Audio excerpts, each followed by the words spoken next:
En nuestro estudio de la palabra de Dios juntos, estamos estudiando el gran texto de Primera de Pedro. Entonces lo invito a que me acompañe en su Biblia a Primera de Pedro capítulo 4 y de nuevo estamos viendo los versículos 7 al 11, considerando el tema, el deber cristiano en un mundo hostil. El día del Señor pasado comenzamos a ver este texto. Continuaremos esforzándonos por estudiar sus verdades el próximo día del Señor, y por ello nos encontramos a la mitad de esta porción maravillosa de las Escrituras. Antes de que escarbemos en el texto, permítame introducir el tema al referirnos a otro texto tomado del Evangelio de Lucas, las palabras de Jesús, capítulo 14, versículo 26. Si alguno quiere venir en pos de mí y no aborrece a su padre y madre y esposa e hijos y hermanos y hermanas, sí, aun su propia vida, no puede ser mi discípulo. El que no toma su propia cruz y viene en pos de mí, no puede ser mi discípulo. Porque ¿quién de vosotros, queriendo edificar una torre, no se sienta primero y calcula el costo para ver si tiene lo suficiente para terminarla? De otra manera, cuando ha establecido un cimiento y no puede terminarla, todos los que lo observen comenzarán a burlarse de él, diciendo: este hombre comenzó a construir y no pudo terminar.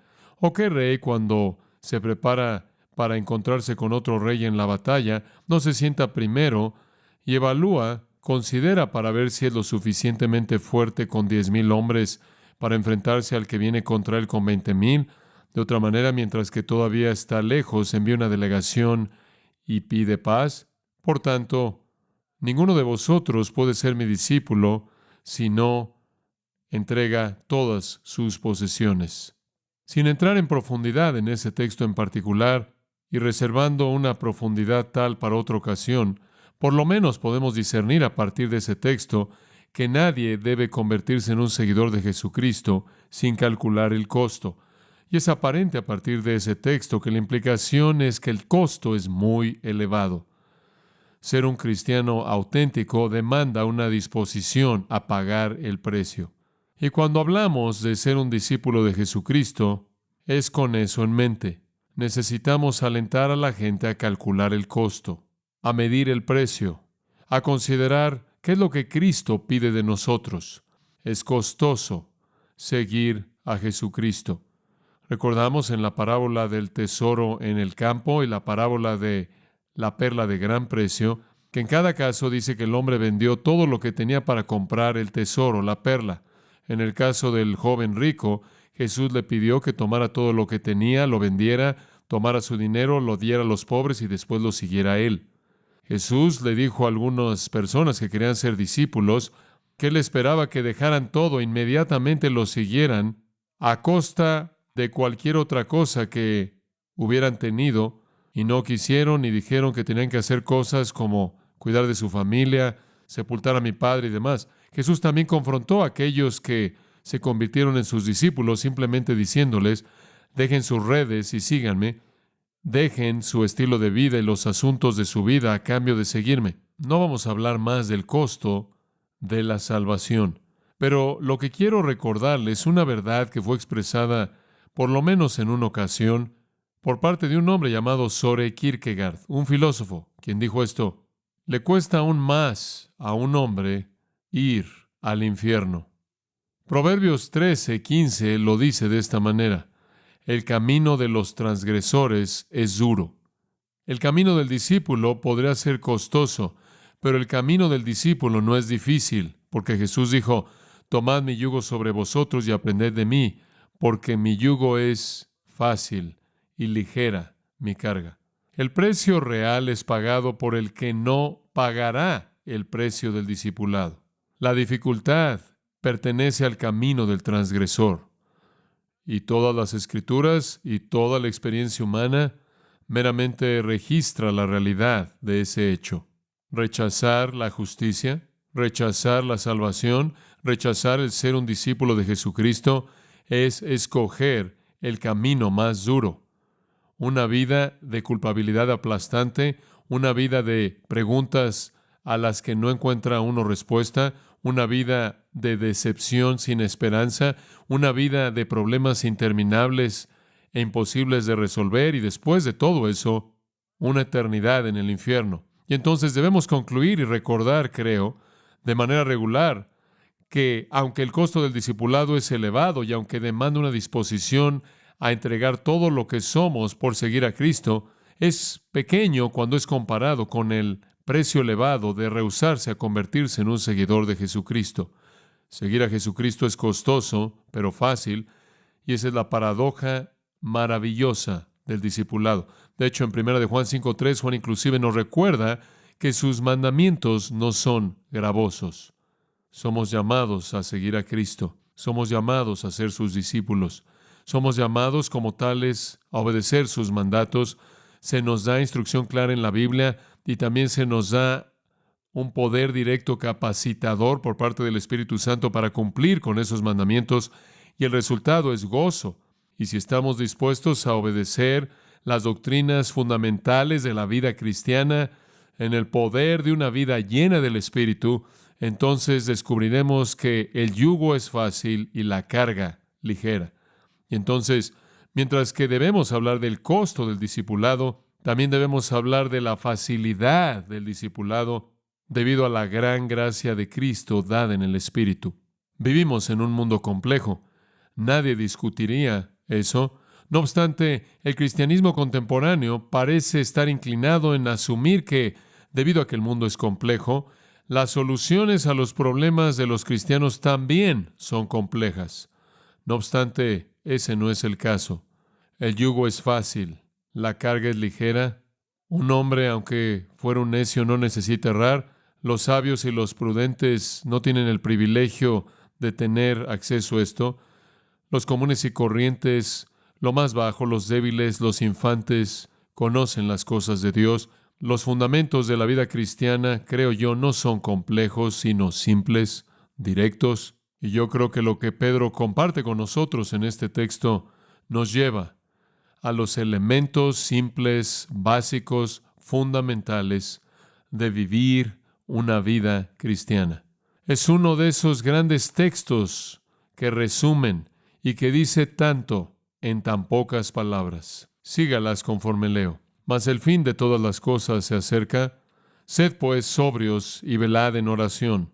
Y ante todo, tened entre vosotros ferviente amor, porque el amor cubrirá multitud de pecados. Hospedaos los unos a los otros sin murmuraciones. Cada uno según el don que ha recibido, ministrelo a los otros, como buenos administradores de la multiforme gracia de Dios. Si alguno habla, hable conforme a las palabras de Dios. Si alguno ministra, ministre conforme al poder que Dios da, para que en todo sea Dios glorificado por Jesucristo, a quien pertenecen la gloria y el imperio por los siglos de los siglos. Amén. Y entonces, conforme abordamos este texto, y abordamos, por así decirlo, la facilidad del discipulado, el yugo fácil y la carga ligera, hecha así por la provisión de Cristo en su Espíritu y mediante la revelación de su verdad, llegamos a los elementos básicos para la vida cristiana. Un resumen maravilloso. Pero antes de que veamos de nuevo de manera específica ese resumen, permítame alentarlo con otra especie de pensamiento a manera de introducción. Creo que una de las características de la vida cristiana, una de las manifestaciones de la naturaleza nueva, una de las cosas que es implantada en el corazón de un creyente, es un anhelo por ser lo que Dios quiere que usted sea. Encontramos eso expresado en Romanos capítulo 7, conforme Pablo ve el pecado como algo que él no quiere hacer, o algo que él hace cuando él no debe hacerlo, o algo que él no hace cuando debería hacerlo. En otras palabras, hay un sentido en el que Romanos 7, conforme Pablo relata su experiencia espiritual, de manera clara entendemos el mensaje de que él quiere obedecer la ley de Dios, la cual es santa, justa y buena, y cuando no lo hace, es esa carne interna que se aferra a su naturaleza redimida y hace que él no haga las cosas que él quiere hacer y que haga las cosas que él no quiere hacer. Y lo que extraigo de eso, entre otras muchas cosas, es el hecho de que dentro del creyente hay un deseo por lo que es correcto, un anhelo por lo que es correcto, un anhelo por lo que es lo mejor. Podríamos resumirlo al decir que los creyentes, debido a la naturaleza nueva, odian el pecado y aman la justicia. Ahora eso se puede oscurecer debido a nuestra naturaleza caída, pero ese es el impulso básico de la nueva creación. Queremos hacer lo que es correcto. Pero, amados, eso no es suficiente. Ese anhelo no es suficiente para poder hacer lo que Dios quiere que hagamos. Asumir que lo es como el niño que, como usted sabe, decide que quiere ser como alguien más. Quizás él tiene sueños de que quiere ser un jugador de ligas mayores de béisbol, y entonces él tiene su pequeño bat y él está ahí en el patio de atrás y él tiene un retrato de su héroe de béisbol y él trata de ponerse de pie exactamente como el héroe se pone de pie y él trata de tomar el bat como ese héroe lo sostiene y él trata de mover su pequeño bat como ese héroe lo mueve. O quizás él tiene un tío que es un gran doctor, un médico, que quizás ha curado a cientos de personas y este pequeño está enamorado con la capacidad de su tío y anhela algún día ser como su tío y entonces él tiene su propio estetoscopio pequeño, uno que su tío ya no usa, que se coloca en el cuello conforme lo desfila por la casa y juega al doctor, o quizás está ese pequeño niño que quiere ser el gran músico y entonces él hace ruidos interminablemente en un violín que usted desea que de alguna manera pudiera ser destruido. Y quiero decirle que ese anhelo no obtiene eso. El querer eso no es suficiente. De alguna manera, ese pequeño niño tiene que comenzar con la capacidad y después esforzarse por buscar una vida entera de preparación. Durante esa vida, él invierte su tiempo y energía invirtiendo en un cimiento de hábitos, de respuestas, de fortalezas, de tiempo, inclusive una memoria que producirá el desempeño de la grandeza que él quiere. Pero quererlo no es suficiente. Puede nacer en el querer, pero no se cumple en el querer.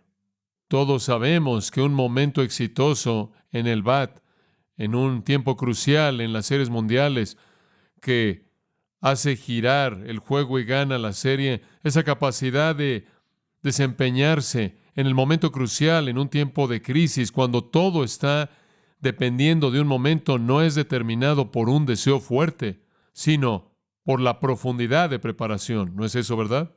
Poder desempeñarse en el momento de la crisis, en la sala de urgencias, cuando la vida está al borde de la muerte y depende de usted el mantener al paciente vivo, no sucede por desearlo, sucede debido a una profundidad de preparación que lo ha preparado usted para el momento de crisis.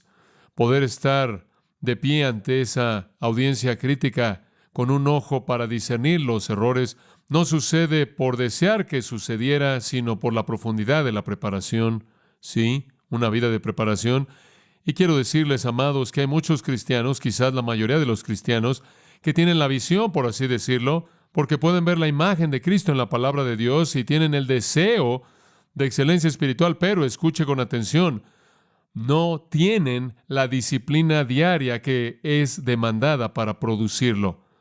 Y el deseo no les va a permitir enfrentar el momento de crisis.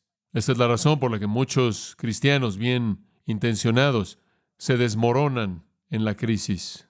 Conforme se acercan a la crisis, quieren encontrar un atajo, quieren encontrar un estudio rápido en fortaleza espiritual conforme el momento de crisis desciende. No sucede así.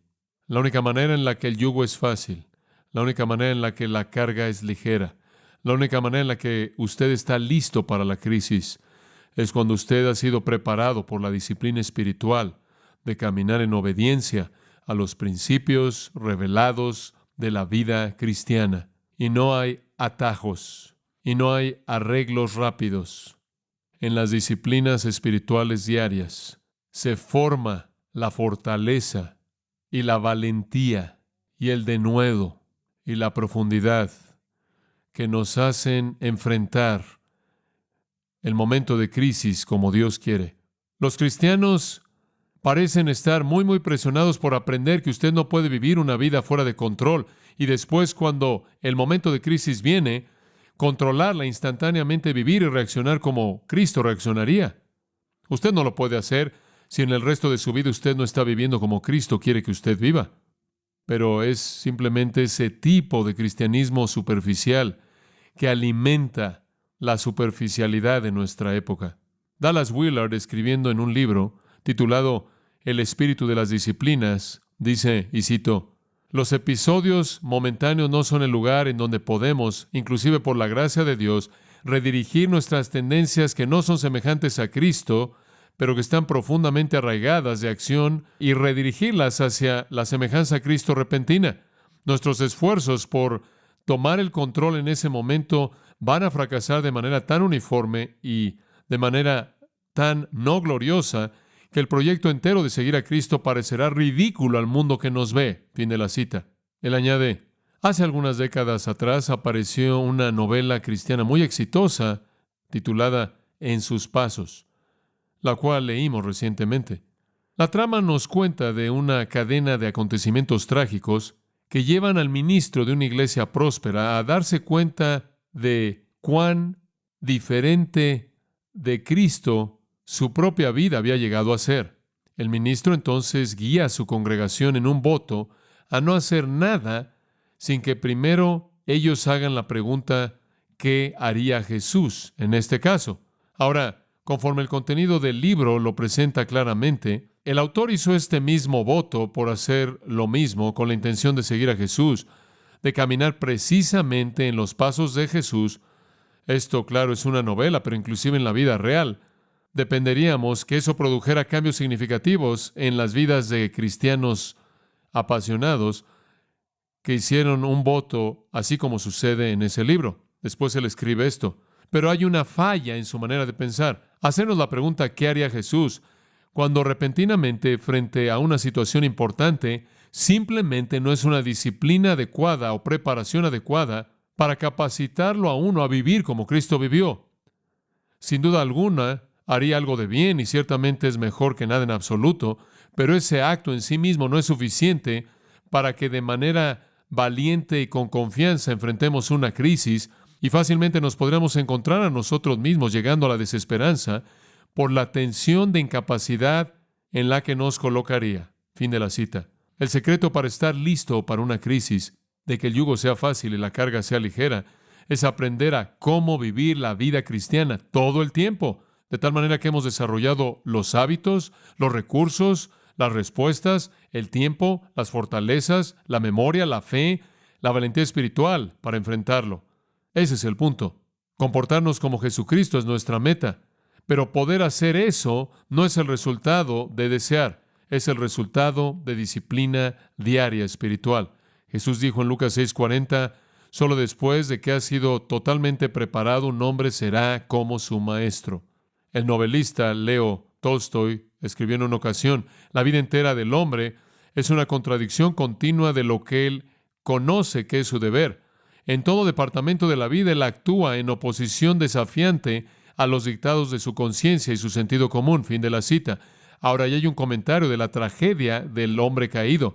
Él es incapaz inclusive de hacer lo que él en su condición caída piensa que es lo correcto. Es parte de la naturaleza caída humana ser débil. La única manera en la que un cristiano, inclusive en su vida regenerada, puede superar ese impacto de la caída es por el cultivo de hábitos piadosos. Y entonces, amados, todo eso para decir esto, lo que Pedro presenta aquí nos da patrones para la vida diaria. Resumiendo, ¿cómo debemos vivir como creyentes?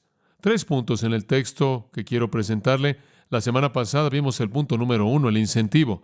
El incentivo está en el versículo 7, mas el fin de todas las cosas se acerca.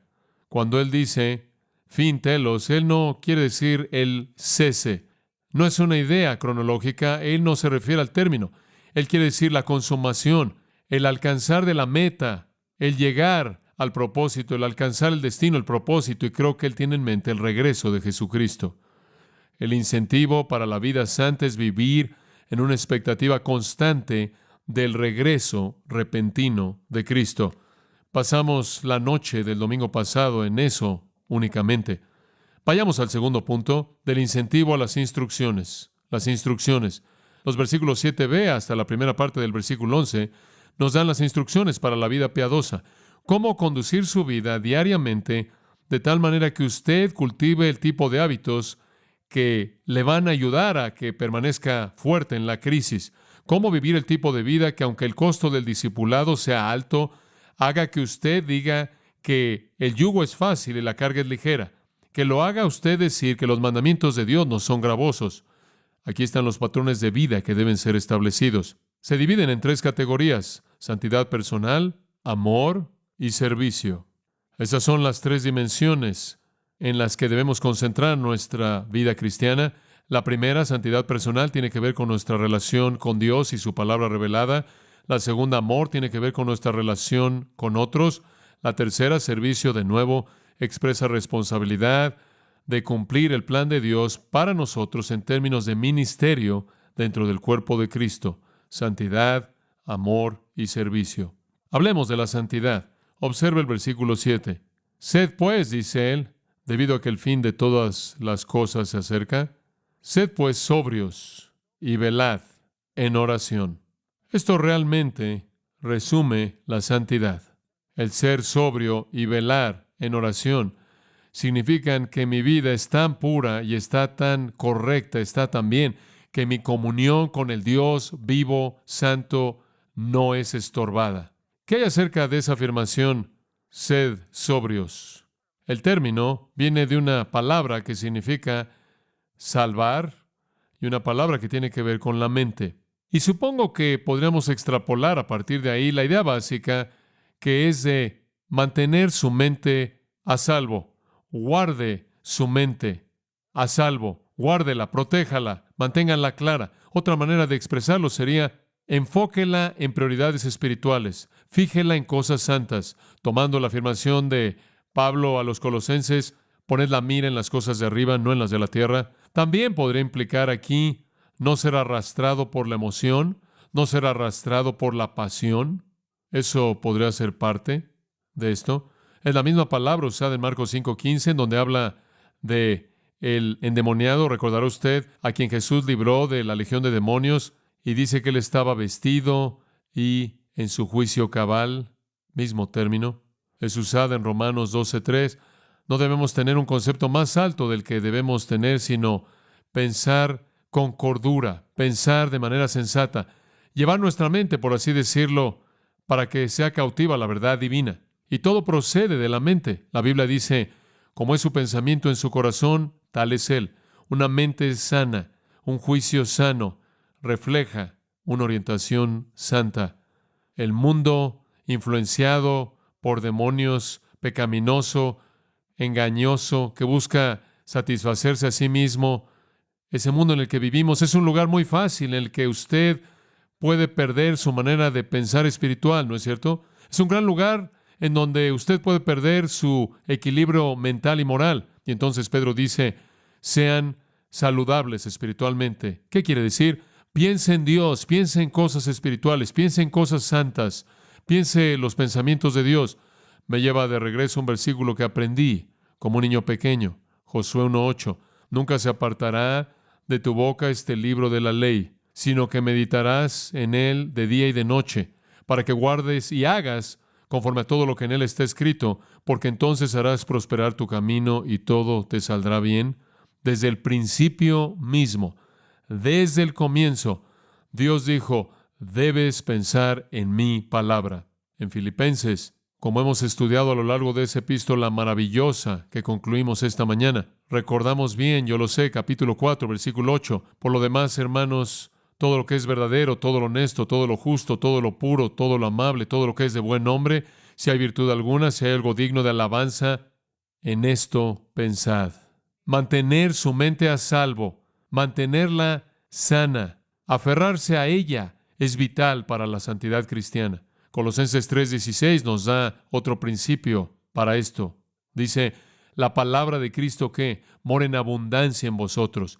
Eso guarda la mente, protege la mente, mantiene la mente enfocada en cosas puras. Pablo, escribiendo a Tito, nos recuerda que la gracia de Dios se ha manifestado para traer salvación a todos los hombres, y con ella instruyéndonos a dejar la impiedad y los deseos mundanos y vivir de manera sensata, justa y piadosamente en este tiempo presente.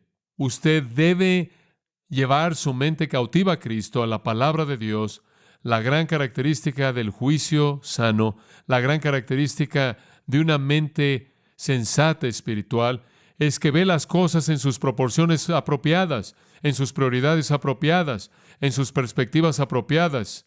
Ve lo que es importante, ve lo que no es importante. No es arrasada por la emoción repentina, no es arrasada por las tendencias cambiantes, no es un fanaticismo desequilibrado, no es indiferencia necia. Y, amados, las únicas personas que tienen este tipo de juicio sano, sensato, son aquellos cuya mente, como dijo el escritor, se queda en ti. Este es un cristiano equilibrado, estable. Pedro no termina nada más con eso. Observe de nuevo el versículo 7. Él dice, sed pues sobrios, y después añade, y velad. Y este es un sinónimo, o muy cercano a un sinónimo. Básicamente significa mantener una mente clara, una cabeza clara, tomar en serio las cosas serias, ser vigilante, estar alerta. En Mateo 24:42 es traducido, estad alertas. Mateo 26:40 y 41, velad. Usted podría combinar estos dos términos al expresarlo de esta manera. El pensamiento bueno, claro, piadoso, bíblico, lleva a estar espiritualmente alerta, a estar espiritualmente vigilante. Lleva a la capacidad de ver las cosas en la perspectiva eterna, en la perspectiva divina, y establecer respuestas correctas. Esto es indispensable. Y es indispensable para un elemento muy, muy esencial de la vida cristiana, que es señalado en el versículo 7. Sea tan amable de llegar al clímax del pensamiento. El ser sobrio y velar son para el propósito de la oración. ¿Por qué? Porque la santidad fluye de la comunión directa con un Dios santo.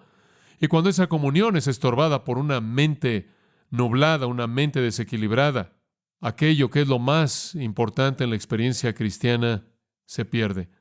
Una mente confusa, una mente centrada en sí mismo, una mente derribada de su equilibrio por las pasiones y búsquedas mundanas, una mente que se ha convertido en víctima de la emoción o la pasión fuera de control, una mente que es ignorante de la verdad de Dios, una mente que es indiferente a los propósitos de Dios. Es una mente que no puede conocer la totalidad de la comunión santa en oración con Dios. Después de todo, usted lleva su mente a esa comunión, ¿no es cierto? Y entonces su relación con Dios, en un sentido muy real, la cual es expresada en este asunto de la oración, es determinada por las actitudes que usted trae. Dichas actitudes son el resultado de sus pensamientos. Y si usted va a orar de manera eficaz y si usted va a tener comunión con Dios de manera profunda y espiritual, entonces debe pensar bíblicamente y también espiritualmente. Amados, esto es tan básico para nosotros. Tantos cristianos en la actualidad, usted sabe esto también como yo, están deslumbrados por las fantasías del mundo, son arrastrados y confundidos por todas sus ideas, su manera de pensar está fuera de control, son víctimas de las cortinas de humo interminables de Satanás y como resultado, su comunión con Dios simplemente es torcida, está estorbada o está perdida. Y con ella, el poder de la oración y una vida poderosa. Pedro está muy preocupado por este asunto de la oración, no solo aquí, sino que usted recuerda el capítulo 3, versículo 7, en donde él dijo, más vale que corrija su matrimonio para que sus oraciones no sean estorbadas. Para Pedro, el tener comunión con Dios tenía una importancia central. Por cierto, el término oración es plural en el texto griego, indica un patrón repetido de vida. Pedro fue una buena ilustración de un hombre que experimentó menos que una vida aceptable de oración. Si usted lee Marcos 14, 37 al 40, usted leerá de eso. Él tendía a intercambiar el sueño por la oración, si usted lo recuerda. La oración está en el corazón de nuestra vida, el corazón de nuestro poder. Y no me refiero a una oración formal, me refiero a esa comunión viva e interminable con Dios, la cual nace de pensar los pensamientos de Dios. Y sabe una cosa, yo me doy cuenta simplemente a manera de ilustración personal.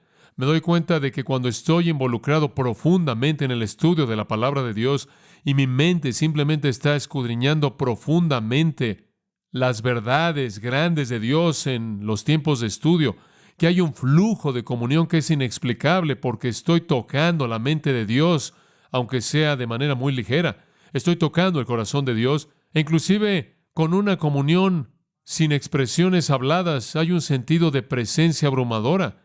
Es únicamente bien en esos momentos cuando nuestras mentes están siendo sobrias, con juicios sanos y tratando la verdad divina de manera sobria, alerta. Entonces, la comunión realmente fluye. Y le voy a decir, la gente me dice esto todo el tiempo cuando voy a conferencias de pastores. Cada vez que alguien, quizás unas cuantas excepciones, no debería decir todo el tiempo, pero rara vez no me enfrento con la ocasión cuando no me preguntan, describe algo en tu vida de oración, algo acerca de tu experiencia de oración, a lo cual inevitablemente respondo, los tiempos de más grande comunión con Dios para mí son los tiempos cuando estoy pensando con mayor profundidad los pensamientos de Dios. Y estoy ligado a Él, y entonces, entre más tengo la mente de Cristo, más dulce la comunión es. Cuando más pienso en los pensamientos de Dios, mayor es la frecuencia en la que estoy en su comunión. Entonces, dice Pedro, la vida cristiana resumida es tan simple como esto. Piensa los pensamientos de Dios. ¿Qué significa eso? Eso significa diariamente en la palabra de Dios, diariamente meditando, pensando, absorbiendo, extrayendo, aprendiendo a pensar los pensamientos de Dios. Como lo digo con frecuencia, debe pasar que usted esté tan lleno a tal profundidad de las Escrituras que sus respuestas involuntarias son piadosas porque usted está controlado así. Y después viene la dulzura de la comunión, después viene la oración eficaz, después viene el poder. Ese es el eslabón vertical en la vida cristiana. Y después de nuevo, con el genio del Espíritu Santo, llegamos al eslabón horizontal. La segunda área que le preocupa a Pedro en este asunto de instrucción tiene que ver con el amor. Supongo que no se puede decir más acerca del amor que no se haya dicho 1000 veces, y no quiero repetirlo, pero quiero enfatizar lo que Pedro dice. Observa el versículo 8. Y ante todo, tened entre vosotros ferviente amor, porque el amor cubrirá multitud de pecados. Hospedaos los unos a los otros sin murmuraciones. Aquí Pedro pasa del aspecto vertical de vivir una vida santa delante de Dios al aspecto horizontal de vivir una vida amorosa ante los hombres. Y él está preocupado primordialmente por las relaciones con otros cristianos. Dice usted, ¿acaso no está preocupado por el evangelismo? Sí, pero recuerde usted las palabras de Jesús que dijo que si nos amamos unos a otros, por esto sabrán todos los hombres que somos sus ¿qué? Sus discípulos. Esa es la sustancia de nuestro testimonio. Y entonces Pedro nos vuelve a presentar este asunto del amar. Es una palabra esencial para nosotros y note la importancia que le da. En el versículo 8 él dice, y ante todo, primero en importancia en términos de relaciones es el amor. Después de que usted ha fortalecido su relación con el Señor, mediante desarrollar tiempos intensos de estudiar la palabra de Dios y tener comunión con el Señor de tal manera que piensa con una mente bíblica y una actitud espiritual, y usted tiene una vida de oración que está fluyendo con Dios, eso lo prepara a usted para cualquier crisis. Entonces su primer preocupación debe ser volverse a aquellos que lo rodean a usted y tener ferviente amor entre vosotros. Hay una riqueza tremenda en este término. Se oye muy parecido a las palabras de Pablo en Colosenses 3:14. Y sobre todo esto, vestidos de amor, que es el vínculo perfecto. Pablo en Filipenses 2 dice, amen a todos igual. El verbo aquí, por cierto, es un participio y modifica los verbos del versículo 7. Es como si dijera que si usted es sobrio y vela y está teniendo una comunión dulce con Dios, entonces, conforme ve usted hacia dónde debe fluir eso, lo primero debe ser que usted tenga ferviente amor. Este es un corolario a una mente y espíritu bíblicamente equilibrados. Me encanta la palabra ferviente, ektenes, porque es una palabra anatómica. Significa ser estirado, estirarse. Es usado de un corredor que está corriendo conforme a su máxima capacidad, con los músculos estirándose hasta el límite. Es usado en cierta literatura extrabíblica de un caballo que está estirando los grandes músculos conforme corre a máxima velocidad. Significa estirarse de manera intensa, tan lejos como usted puede hasta el límite de su capacidad. Esta, por cierto, no es la primera vez que Pedro usa esto. Allá atrás en el capítulo 1, recuerda el versículo 22, debido a que en obediencia a la verdad habéis purificado vuestras almas para un amor sincero de los hermanos. En otras palabras, debido a que se han convertido en cristianos y debido a que ser cristianos significa que aman a los hermanos, amaos fervientemente los unos a los otros del corazón, porque habéis renacido. Él dice, es como si estuviera diciendo, ahora que eres cristiano y has nacido de nuevo, la reacción obvia es amar a otros, y al amarse unos a otros, no de manera complaciente, no marginalmente, no de manera marginal o mínima, sino de manera intensa, estirándose al máximo. Esta es una verdad cristiana fundamental. Él no está llamando a un tipo de sentimentalismo, el cual algunos solían llamar el agape flojo. Él está hablando de un amor demandante, Él está hablando de un amor intenso, Él está hablando de un amor sacrificial. Dice usted, bueno, ¿cómo me estiro? ¿Cómo me vuelvo intenso? Y la respuesta es al cruzar las barreras de la emoción humana. Esto quiere decir amando a los que no son fáciles de amar a sus enemigos, amar a aquellos que no lo han tratado a usted de manera amable, amando cuando no parece racional, no parece razonable, amar al punto de sacrificarse si le cuesta algo a usted, le cuesta demasiado, quizás le cuesta todo. El tipo de amor que demanda todo su músculo espiritual, estirar el amor a los que no son fáciles de amar, a pesar del insulto, a pesar de la herida, a pesar de que sea rechazado, a pesar de que sea tratado mal, a pesar de ser tratado con hostilidad, a pesar de ser evaluado mal, maltratado y representado de manera equivocada. Eso es ferviente amor. Ese es el tipo de amor que es, creo yo, definido de manera maravillosa en 1 Corintios capítulo 13. Todos conocemos ese gran texto, pero permítame recordarle. El amor es paciente, el amor es amable, no es celoso, no se jacta, no es arrogante, no actúa de manera inapropiada, no busca lo suyo propio, no es provocado, no considera algo que se le hizo mal, no se goza de la injusticia, mas se goza de la verdad.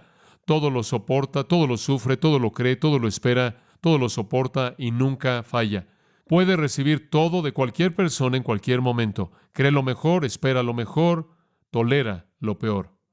¿Y por qué debemos amarnos el uno al otro de esta manera? Le voy a decir por qué. Escuche con mucha atención. Versículo 8. Porque el amor cubrirá multitud de pecados. Les voy a decir, amados, si como iglesia llegamos al punto en el que no estamos molestándonos el uno al otro debido a nuestros pecados, seremos despedazados. No somos perfectos y mientras que estemos en esta carne caída, pecaremos. Y lo único que va a llegar hasta la parte de arriba de eso y nos va a mantener juntos es el amor. El amor siempre está escondiendo calupto. El amor siempre está escondiendo una multitud de pecados. Esa es su naturaleza. Dicho de manera simple, el amor perdona y perdona y perdona y perdona y perdona. Y si no tenemos eso en la iglesia, estamos en problemas serios. Pedro, pensando que él había llegado al punto de madurez espiritual y pensando que él era más magnánimo de cualquier persona que él podía imaginar, le dijo al Señor, ¿cuántas veces perdonaré? ¿7? Y sin duda alguna se dio una palmada en la espalda por su generosidad, porque el Talmud dijo 3 veces. Piense lo lejos que él había llegado. Y el Señor dijo, Pedro, ¿qué tal 70 veces 7? Porque el amor cubre multitud de pecados, llamados, somos pecadores y tenemos que tener algo para cubrir eso, ¿verdad? Por cierto, esa afirmación que Pedro la tomó de Proverbios 10:12. El odio causa contienda, pero el amor cubrirá todo pecado. Tiempo presente aquí, creo, indica aquello que es constantemente verdadero, es axiomático, es una verdad autoevidente. El amor siempre, por su naturaleza misma, escondiendo una multitud de pecados. Perdona y perdona y perdona y perdona. Y el gran modelo de eso es Dios. ¿Por qué nos mostró misericordia? ¿Por qué perdonó Dios nuestros pecados? Efesios 2, 4 y 5 dice, por su gran amor con que nos amó. Es verdadero en el caso de Dios, es verdadero en el caso de nosotros. Los comentaristas a lo largo de los años han luchado con esa afirmación, el amor cubrirá multitud de pecados. Y algunos han dicho, se está refiriendo a Dios y el amor de Dios cubriendo nuestro pecado. Y otros han dicho, no, se está refiriendo a nosotros. Nosotros cubrimos nuestros pecados unos de otros porque nos amamos unos a otros. Y creo que la respuesta es muy fácil, es un axioma. Simplemente se refiere al amor, al agape verdadero, al amor verdadero, deliberado, espiritual, sea de Dios al hombre o del cristiano a cristiano, va a cubrir el pecado, es axiomático, es evidente en sí mismo y es la naturaleza de eso amar. Y la única manera en la que podemos ser salvos es porque Dios de tal manera amó al mundo. Y solo el amor podía cubrir nuestros pecados. Y siendo aún pecadores, Pablo le dice a los romanos, Cristo murió por nosotros. ¿Por qué? Porque nos amó. Es la única manera en la que nos amamos. Y es solo conforme nos amamos unos a otros que podemos cubrir los pecados. Amados, este es el corazón de la iglesia. Para ser honesto con usted, Si nos encargamos de esto, habremos cumplido la ley entera. ¿No es eso, verdad? La ley entera. Usted puede ver de nuevo el genio del Espíritu de Dios, como en una economía de palabras Él dice tanto. ¿Quiere usted cubrir la dimensión entera de vivir delante de Dios? Cultive una mente bíblica, una mente espiritual. Esté en comunión profunda con Cristo y usted tendrá una vida poderosa.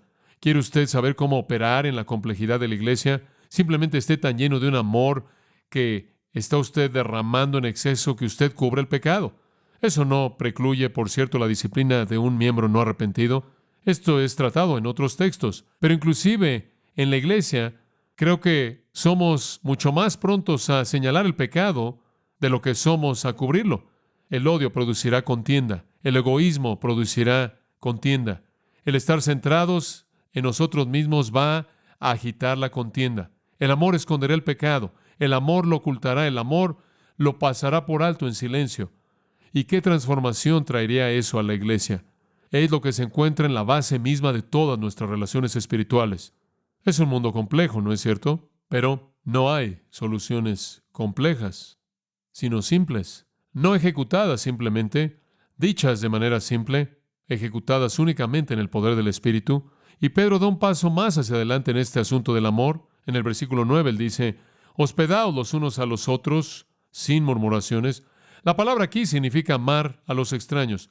Él tiene que añadir esto porque tendemos a ser amorosos con nuestros amigos, tendemos a cubrir rápidamente los pecados de nuestros amigos. Y él dice, por favor, ¿podrían extenderle eso a los extraños? ¿Pueden ser afectuosos hacia los extraños? Aquí él tiene, estoy seguro, en mente un tipo espiritual de amor que cubre. Más que eso, él también tiene en mente la apertura de nuestros corazones y nuestros hogares para aquellos que tienen necesidad, porque el amor es intensamente práctico. Y si lo único que hubiera fuera este versículo 8, podríamos asumir que esto simplemente es algún tipo de sentimiento emocional y entonces él lo lleva a un nivel muy pragmático. Y cuando él usa el término hospedaos, él simplemente está diciendo amen a los extraños de una manera práctica.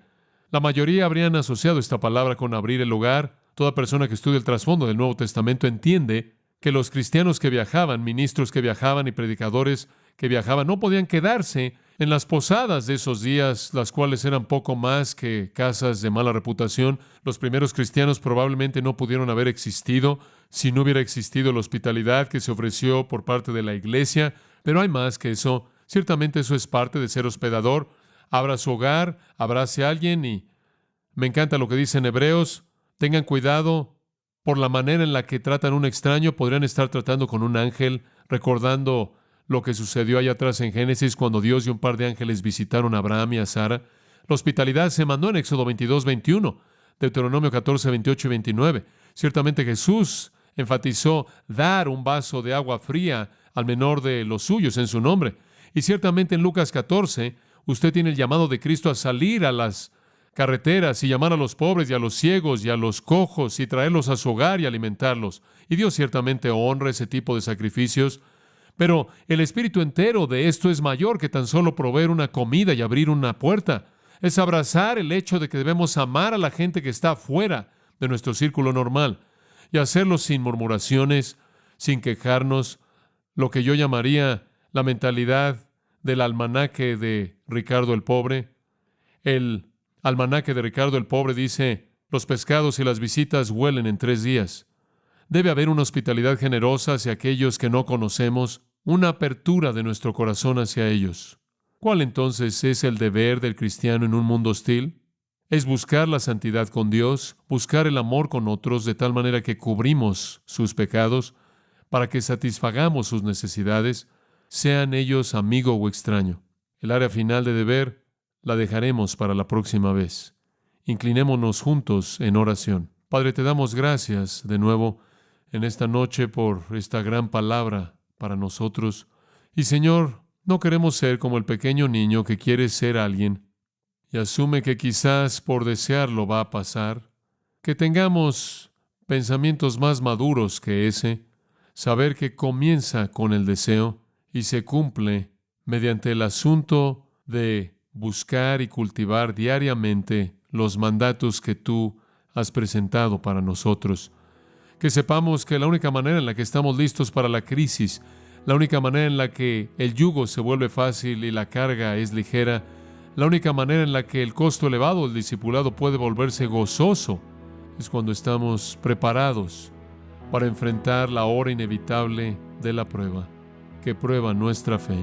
Y entonces ayúdanos, Señor, a buscar la santidad, a buscar el amor, como hemos sido instruidos, para que verdaderamente, fielmente, cumplamos ese llamado con el que nos has llamado. Y te alabamos por la gracia del Espíritu de Dios que nos capacita, en el nombre de tu Hijo. Amén.